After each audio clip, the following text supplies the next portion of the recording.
welcome back to another episode of On the Block with me, Ted the Butcher. We are still here talking about beef top round. We cut some steaks off, as you can see here in the last episode. We've got some trimmings here. I'm going to teach you what to do with those in the next episode. But for now, let's talk about the top round roast. Roast beef, right? Fantastic in the oven. Great winter dish. To roast something up and curl up with a book and let that sucker cook, you get a nice flavorful roast out of it. And of course, slicing it up for use in sandwiches. I never met a sandwich I didn't like. That's the truth. You can count that, right?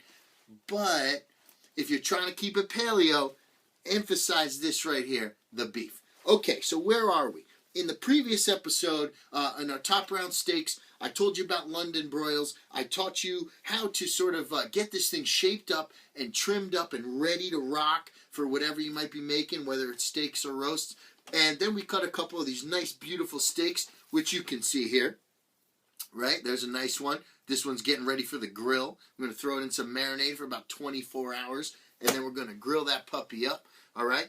So anyway, we did that. We cut it down, and now we're ready to make a couple of roasts out of it. So let's take a look at this piece before we cut. We've got it nice and squared up, right? I want to get it off the block a little bit so you can see. Nice and squared up on the bottom. You got a lot of that fat on the top. Now, this is such a lean piece of meat. Not a lot of intermuscular fat running through the muscle fibers here. So I urge you to keep as much of this fat on the roast as you can, at least while you cook it, because that's going to add a lot of moisture and a lot of flavor to your roast and to the meat. What we can do is, as you can see, this piece, we're going to call this the front. This piece tapers down in the back, and you get less and less meat coming through here.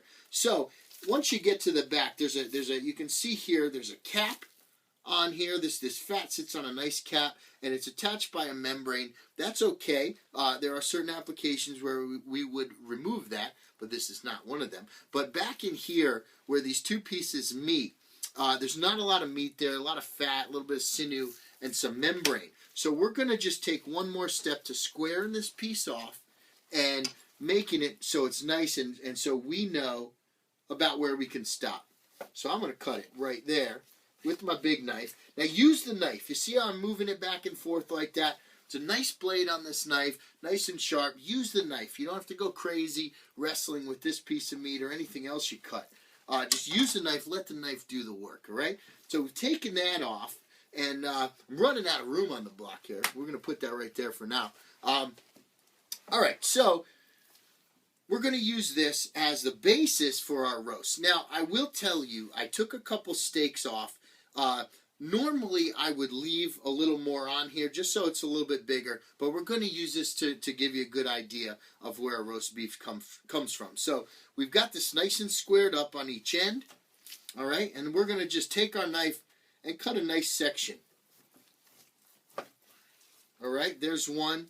You can get this section in here. We'll call these 3 roasts, right? So I just basically cut that big thing into thirds, that big old hunk of meat. Now this one is the end, which tapers down. Has a nice lot of flavor on this end piece, because this one has a nice piece of fat running all over it. As you can see, the difference with these roasts that are coming from the middle, you really only have that fat cap running right on the top. And that's fine. That'll totally work. But again, this is solid muscle here. Not a lot of other fat in addition to what's on top. So I always recommend, if you can find this end cut, sits just like that in the pan, and it's got a lot of fat underneath, or it's on the top, but when we cook it, we'll probably cook it this way.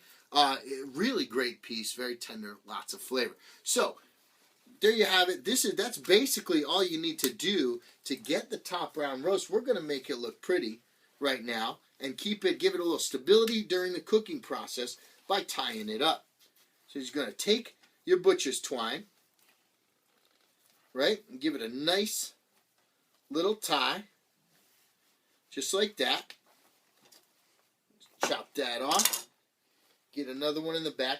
Now again, this is something where if I were doing roasts out of the whole piece, I definitely would have left it a little bit bigger, but at the same time, a lot of people like these smaller roasts. They work out really well, especially if it's just a few people. They're nice. If you want to slice it and make sandwiches, something like this is a great size roast to do it, because you don't need a ton of meat, and if you're slicing it really thin, it's going to go a long way. So that's a nice piece right there to roast, as is this one, right? We would tie that up. I like to, for any of these, anything that you're going to sit in a pan, I like to tie it up just like this. Right.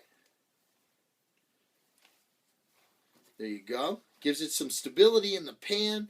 It'll make it nice. Now, also, when you go to slice it, you're going to cook it with the butcher's twine on. And when you pull it out of the oven, once you slice it, you can slice back towards these pieces and then cut them as you get closer to the pieces of twine. That should help you when you're slicing it get a little stability and provide a little firmness, a little body to the meat. That makes it easier for you to get your knife through. Now, let me also just show you, if you can still see here, we're getting crowded on the block again. Move this over, gonna move these guys over here, right? See these nice roasts. Now, here is that sort of side cut that I was talking about with a nice piece of fat. We're just going to tie this one, right, just around in the same way. There you go. And now this one also, great piece, provides some nice moisture and nice pieces for slicing. This will make a fantastic little roast beef.